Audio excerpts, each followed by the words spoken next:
saya Rizky Indah Cahyani, NIM B18144, mahasiswi Fakultas Hukum Universitas Jambi. Baiklah, di sini saya akan menjelaskan secara singkat dasar hukum pengaturan alternatif penyelesaian sengketa yang ada di Indonesia.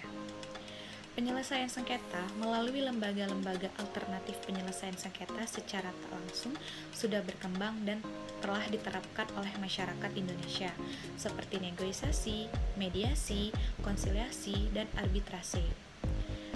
Nah, mengingat Indonesia telah turut secara aktif, baik dalam lingkup regional mendukung terwujudnya ASEAN Free Trade Area dan ASEAN Pacific Economic Cooperation, maupun dalam lingkup global dengan telah dikeluarkannya UU Nomor 7 Tahun 1994 tentang pengesahan WTO. Undang-Undang Dasar 1945 yang telah dijiwai Pancasila sebagai filosofi kehidupan bermasyarakat Indonesia telah mengisyaratkan bahwa asas penyelesaian sengketa melalui musyawarah untuk mufakat telah lebih diutamakan. Untuk itu, agar lembaga penyelesaian sengketa di luar pengadilan mendapatkan dasar hukum yang kuat, maka perlu dimantapkan aturan mainnya, sehingga tidak terdapat ketimpangan dalam praktik. Untuk menetapkan eksistensi lembaga ini, maka perlu kita kaji lagi bagaimana kedudukan bentuk alternatif penyelesaian sengketa menurut hukum positif kita dan peraturan-peraturan yang sudah ada.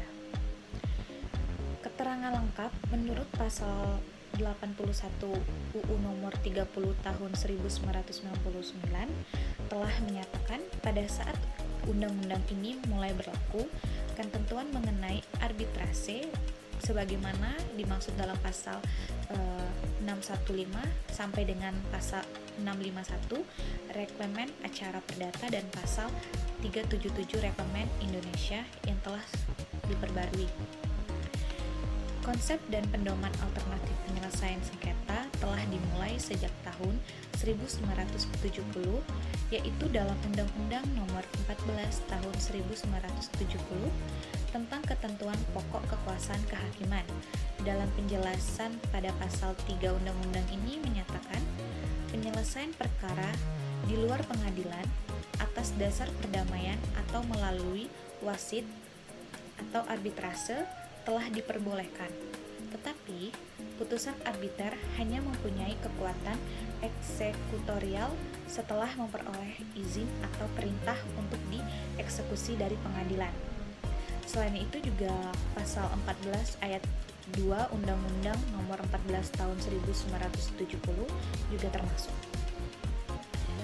Mekanisme atau bentuk perdamaian sebagai penyelesaian sengketa di Indonesia juga telah menetapkan dengan surat edaran Mahkamah Agung Nomor 1 Tahun 2002 pada tanggal 30 Januari 2002 tentang pemberadaan pengadilan tingkat pertama menerapkan lembaga damai.